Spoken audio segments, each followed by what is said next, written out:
Hi, class. Um,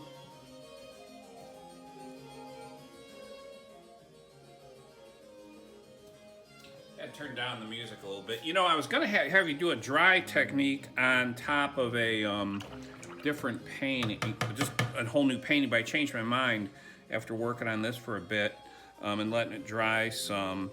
What I'd like you to do is actually work on top of this, refining it. So you're going to be doing one painting, combining a wet technique and a dry technique. So start with the wet technique. You can kind of see here. Let me zoom in a little bit more.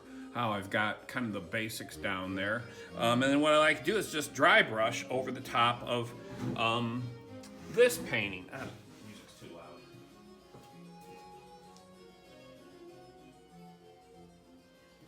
So basically, dry brush is as a technique that, well, it's just kind of how it sounds. You're using a brush that's not 100% dry. It's going to have some moisture on it, but it's not going to be soaking wet. So what you want to do is clean it off. I'm swishing around in my big bucket here. And then squeegee it off with your fingers. Just kind of go like that, all right? And so it's damp. And the other thing is you want to make sure there's not a ton of water on your palette, but you have to have enough to make the paint a little, spreadable. So you're going to add a little bit and you just kind of get a feel for it. It's not like a big puddle of water, but you obviously are going to use water, but it's just going to be drier. So it's, calling it a dry technique is sort of a misnomer, I suppose. It's more like a damp technique. So anyway, and the idea is you drag the paint across the surface of the paper. Now, if you're using hot press like I am, you're going to have a textural quality to it that's going to be smoother and flatter. If you're using your cold press paper, the dry brush will kind of pick up the peaks of the paper and not settle down into the valleys, creating a kind of almost I don't know how to explain it, kind of a dry brush technique. So your surface is going to behave differently with this technique, like in any, really. So what I'd like to do is work on top of this initial wet study you have, and again, the idea is to have your paint not a lot of water. So it takes me, that's too much water. That's, okay, hang on. I'm gonna grab another color here. So what I did was I'm just grabbing a color out of a different color just because the other one had too much water in it, the purple. And the idea is to just kind of drag this paint on top of the paper, creating changes.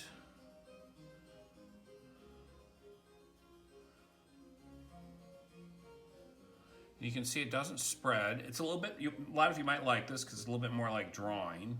You can maintain a bit more control over the what you're creating, which is kind of cool.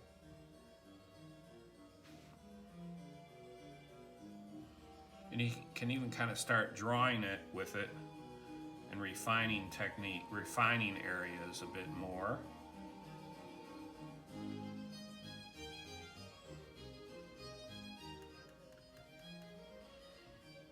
But the basic idea is try to use less water. Now, since this is a very smooth paper, there isn't a lot of texture being pulled up. If you're using your cold press, you're going to have more texture, which can be useful.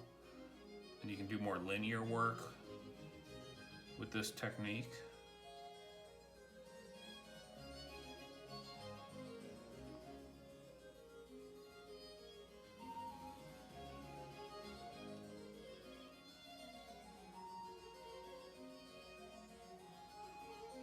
See, I'm using very little water. Just kind of letting it scrub over the surface.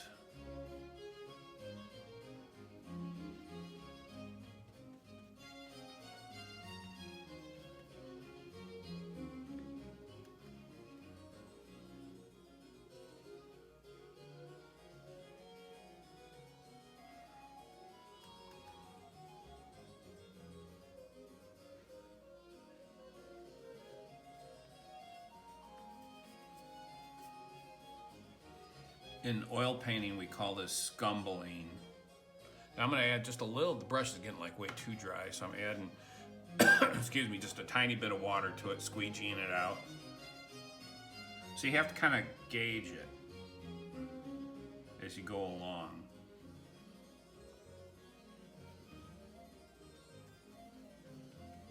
Then the other thing you can do, if you have like an edge, like say this edge that you just, maybe that's, you want to blend that a little bit more, just back into it with I put the brush into some water and just kind of soften that edge up a little bit.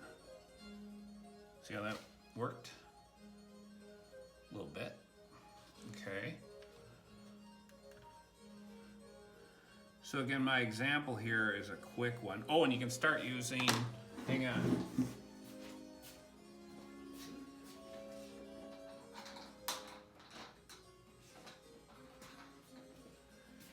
You can start using your tiny like liner brushes for this if you want, and even do some cross hatching action. So here, let me get this brush kind of soft. So you can actually start to draw with this technique.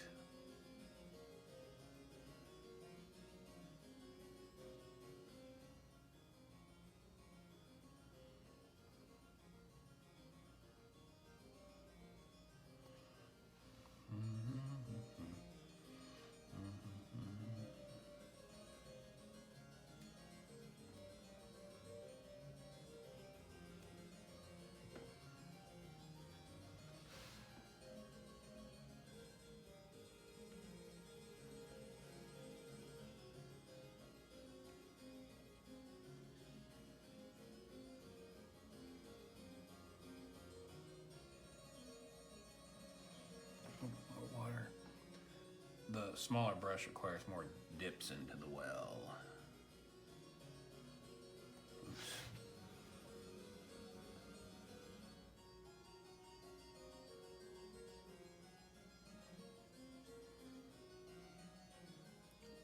Ah, what's that?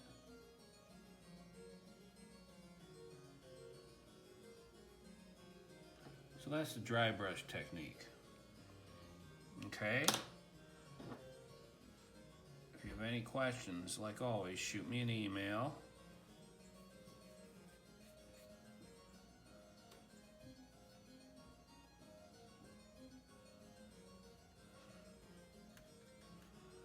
Or, you know, if anybody wants to ever Zoom me, I mean, I don't know, Zooms are sort of almost like painful, but, oh, and hey, speaking of Zoom, don't forget, I'm going to be interviewing Frankie Gardiner tomorrow. So I think some of you sent me questions, but my other class sent questions. So she's a really interesting painter, and she does a lot of watercolors, water media. So I'll be interviewing her tomorrow for class, and I'll post that up next week. If it turns out, if it sucks, I don't know what I'll do. Hopefully it won't suck. I think it'll be awesome, because she's a really interesting artist.